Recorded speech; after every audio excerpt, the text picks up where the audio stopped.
Siring niya, I do not understand what you are saying, no? So, wala hiya makaintindi, no? So, sincero hiya, nagsumat hiya, han kamatuuran nga diri hiya maaram. Amo liwat haaton, no? Nagsusumat kita, kung diri gud kita maaram, we ask question why it happened, no?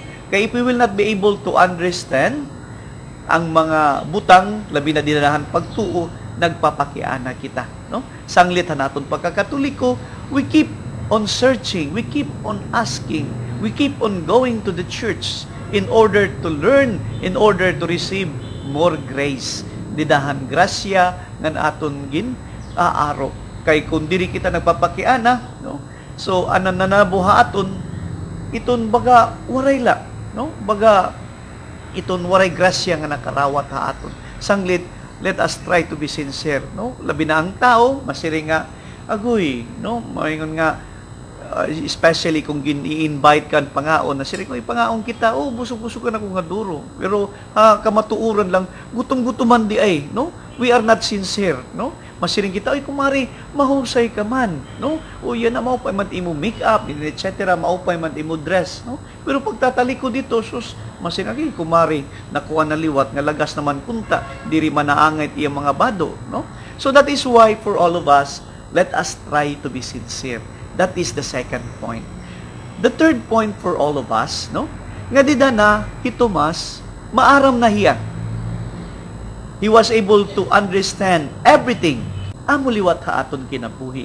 Kung nakakaintindi kitahan aton pagtuo, maaram kita kung ano pagturunan didahan simbahan, amo liwat an aton susundon. Amo ini kabugtuan, labi na I always try didahan aton pagkakasal, no?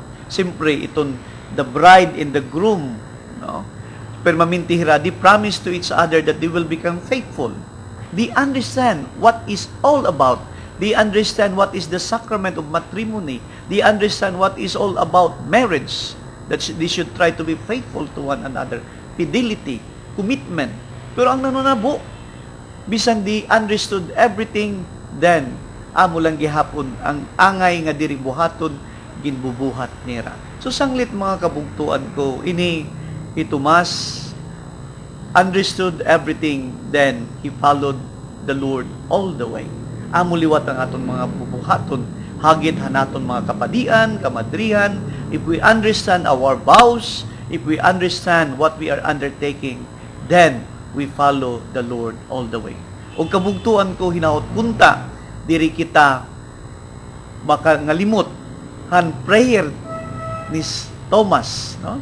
Ni Saint Thomas, nga it's very easy for us to memorize in each and every one of us as a Christian, as a Catholic, kinahanglan nato ito i-memorize naton nga masiring si Thomas, my Lord and my God, ang Diyos ko, Ginoo ko. So sanglit kabugtuan ko, hinaot unta aton ini hatag aton nga pagsunod kang Tomas, ang iyang paging sincero, and as long as he understood everything, he followed the Lord all the way. No? Happy Easter kaninyong atanan. Ang Ginoo madawon ta hayo. Ngan bendisyon na ta kamuhan makagarahom nga may anak ug Espiritu Santo. Amen. Nagpapasalamat ako haayong atanan, ha aton mga sponsors, mga benefactors, o hinaut paunta magkirigta kita ngahaw kasunod nga Domingo.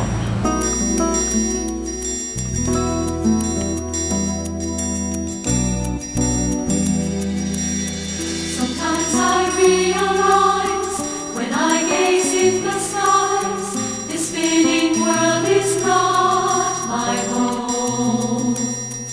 A place of mystery, a land of destiny, is where I know one day I'll go. I dream of you.